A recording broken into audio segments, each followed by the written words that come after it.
pluribus unum, from many, one.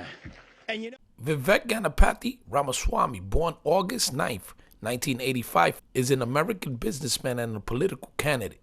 He founded Rovian Sciences, a pharmaceutical company, in 2014. In February 2023, Ramaswamy declared his candidacy for the Republican Party nomination. He leans libertarian, like Ron Paul, another patriot we will talk about soon here on American History. In the 2024 United States political elections, Ramaswamy started his campaign claiming that the United States is in the middle of a national identity crisis precipitated. He also is a critic of the environmental, social, and corporate governance initiates, ESG, by what he called new secular religions like COVIDism, climatism, and gender ideology. In August of 2023, Forbes estimated Ramaswamy's net worth at more than $950 million.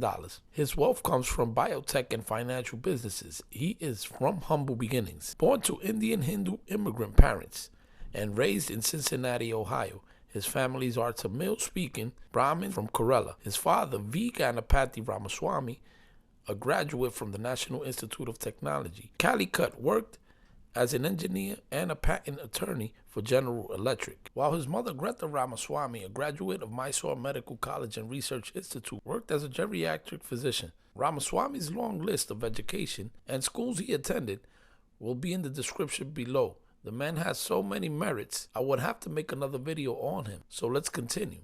In 2007, Ramaswamy and Travis May co-founded Campus Venture Networks, which published a private social networking website for university students who appeared to launch a business. The company was sold to the nonprofit Ewing Mariam Kaufman Foundation in 2009. He also worked at a hedge fund, QVT Financial, from 2007 to 2014. He also wrote a book named Woke Inc. Ramaswamy is married to Apurva Ramaswamy, a physician he met while studying law at Yale, where she was studying medicine. They married in 2015 and have 2 sons. So let's see this man live and in action and get more info. All his credentials will be in the description below, guys. Editors, roll clip, fair use.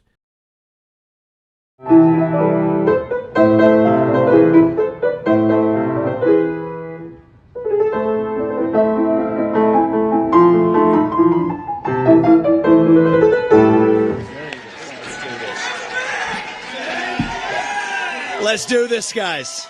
It's good to see you. It's good to be back to New Hampshire. We miss you guys. I am asking you to do the right thing as New Hampshire and to vote for Donald J. Trump as your next president, because we're not working with a lot of time here.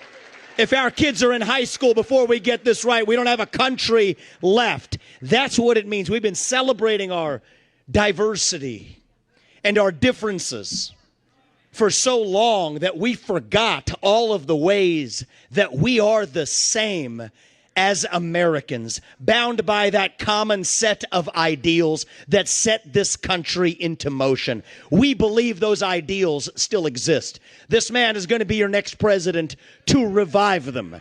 E pluribus unum, from many, one. And you know how we're doing it? We're doing it by speaking the truth at every step of the way. There are two genders in this country. Period. That is the truth. Fossil fuels are a requirement for human prosperity. Drill, frack, burn coal, embrace nuclear energy. Reverse racism is racism. An open border is not a border. Parents determine the education of their children. The nuclear family is the greatest form of governance known to mankind. Capitalism lifts us up from poverty. There are 3 branches of government in the United States, not 4. And the U.S. Constitution is the strongest and greatest guarantor of freedom in human history. That is the truth. We fight for the truth. We stand up for the truth. That is what won us the American Revolution. That is what reunited us after the Civil War. That is what won us 2 world wars and the Cold War. That is what still gives hope to the free world. And if we can revive that dream over group identity and victimhood and grievance, then nobody in the world, not a nation, not a corporation, not a virus, not China is going to defeat us. That is what American exceptionalism is all about. That is what we are going to revive to, yes, make America great again. Vote for this man right here in the New Hampshire primary. God bless you and your families, and may God bless our United States of America. Thank you, New Hampshire. Who was the slaveholder back then? Be John Adams. That's what we should call ourselves to be. The person who bucks the trend of their time to say, I'm going to speak on my own conviction and do what's different than being the product of my own time. Because anybody can parrot what the slogan is of their day. But the hard thing to do is to say the pack is running this way and I'm going this way instead anyway because it's grounded on my conviction. People like John That's Adams, what we need. People like John Adams are the reason you can point at it and say it was wrong, though, because John Adams knew it was wrong. Well, a lot of people are going to be doing things today that are different than the way that each of us is going to be living our lives and say the same thing in 250 years from now. Somebody else is going to be having the same conversation. Thought it was wrong, clearly. Abe Lincoln wasn't around then, man. That was still later on. That was still later on. And Yeah. we'll just take the story down. We'll just pass this lineage down. We don't talk American history enough. Actually, it irritates me. A lot of conservatives talk about the importance of knowing history without actually just talking about history. Let's talk this through. So John Adams, you know who his son is? John Quincy Adams. He's the first non-founding father who became a president. Here's a funny fact about him. He was the first, so outside of the founding fathers, he was the first one who was elected president. He actually wasn't a great president. He was elected out after one term. People didn't love him. And so he tried to find everything else he could do. He went and tried to write some books, and he went and tried to start some nonprofits, and none of that spoke to him. He's the only president, John Adams' son, who went back to Congress after being a president. So he's elected to multiple terms of Congress. And you know what he went back to Congress with? Was one thing he regretted not doing as a president, was abolishing slavery. This is long before Abraham Lincoln comes along, okay? So he wanted to abolish slavery. His father was an abolitionist. He didn't accomplish much during his tenure as president. He was a good Secretary of State, but he was not a very good president. Think about the humility to say, I'm not even going to go to the Senate. I'm going to go become a congressman and get reelected multiple times with the mission of abolishing slavery. Now, here's what happens. There was a rule that Congress passes. It's called the gag rule, which stopped people from using the word slavery. Like they literally couldn't use the word slavery because they didn't want people to utter the word because it made them uncomfortable. So this guy's already been the U.S. president. Okay, so he has nothing to lose. He's just a congressman now. He says, I'm going to say the word. I'm going to say it, slavery. Slavery, slavery, slavery. There. Congress has set the rule that you can't say the word slavery. Well, I'm going to say it. So they censure him and have, just like they have today for George Santos or whatever, they'll have the equivalent of kicking him out of Congress. Mm-hmm. So they have his trial in Congress. And he uses his own personal trial, because this guy's got nothing to lose. They use his own personal trial for saying the word slavery when you're not allowed to say the word slavery to make the case for abolition from the stand of his own trial to being kicked out of Congress. At the end of that, they get rid of the gag rule. So you're allowed to say slavery, which opens up the debates that you're then allowed to have. So a year later, about a year or so later, he's given a speech on the Congress floor. I mean, it's amazing. This guy with this humility. He's given a speech on the Congress floor.